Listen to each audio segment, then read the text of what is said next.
Good morning, student. Now we will continue our chapter from Moments. A house is not a home. I was about to run after her when I felt a large hand hold me back. मैं अपनी mother के पीछे भागने ही वाला था, इतने में एक लार्ज हैंड मतलब बड़े हैंड वालों ने मुझे रोक लिया. It was a fireman. और वह कौन था? फायरमैन था. I hadn't even notice that the street had already filled with fire trucks. और राइटर कहते हैं कि मैंने तो ध्यान ही नहीं दिया था कि सारी गली एकदम फायर ट्रक वाहनों से भरी पड़ी है.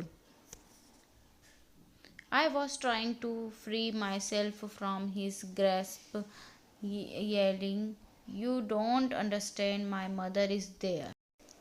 और वो बताते हैं कि वो जो हैं वो उनकी जो पकड़ को छुड़ाने का बहुत ज़्यादा ट्राई कर रहे थे, प्रयत्न कर रहे थे.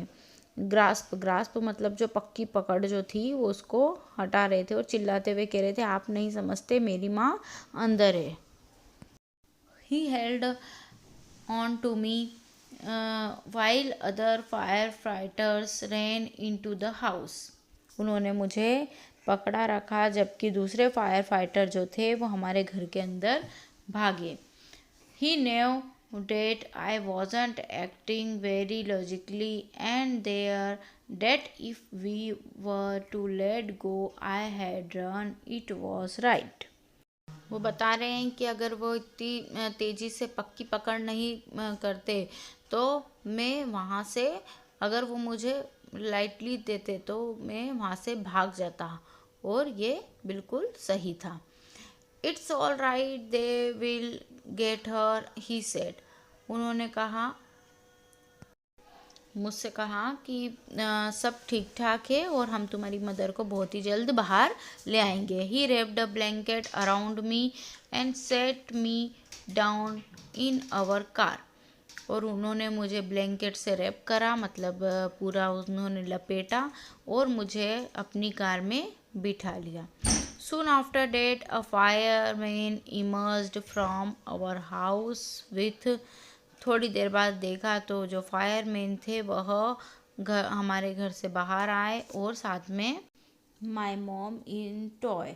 बहुत ही जल्द फिर जो फायरमैन थे वह मेरी मदर को मतलब टॉ होता है ड्रैग आउट, खींच कर लेकर घसीटते हुए लेकर आए.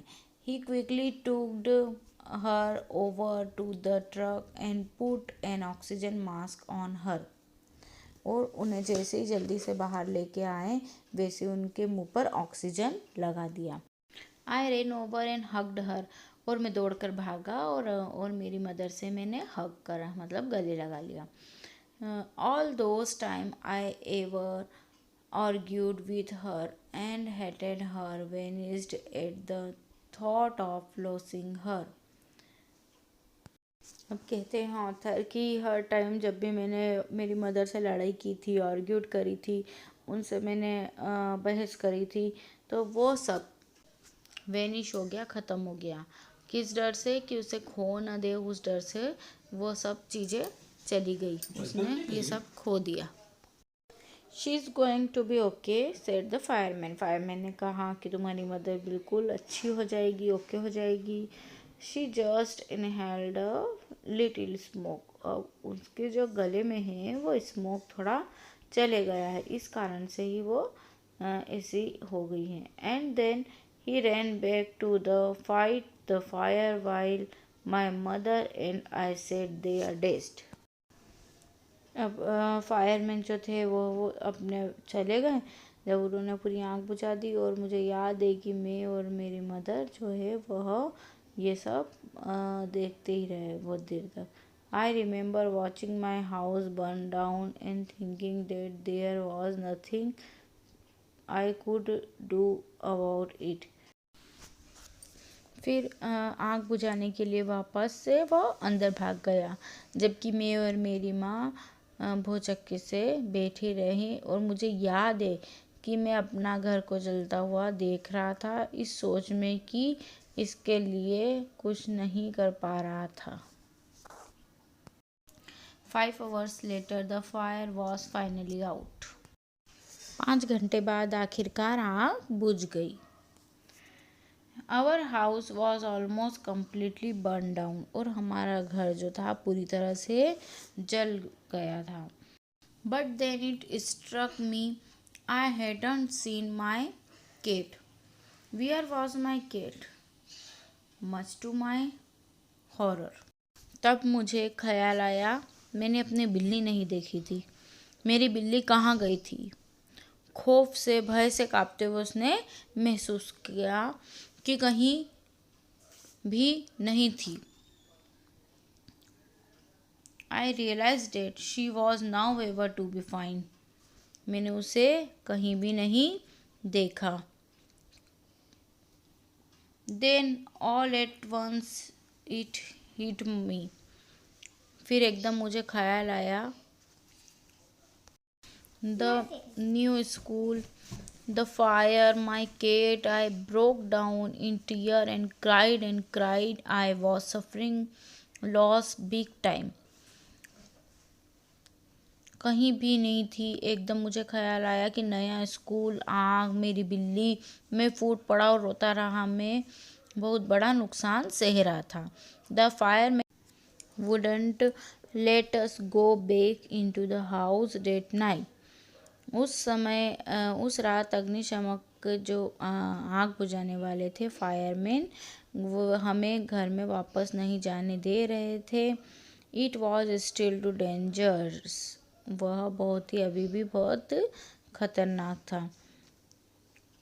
It was still too dangerous, dead और अलाइव। अलाइव मतलब क्या होता है? जिंदा। वह दोनों के लिए ही बहुत खराब था, जिंदा और मरे हुए के लिए। I couldn't imagine living without knowing about my cat.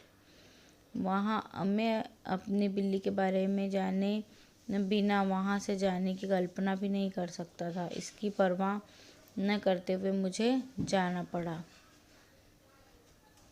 I had to go. मुझे जाना पड़ा। We piled into the car with just the cloth off our back and a few of fireman's blankets and made our way to my grandparents' house to spend the night.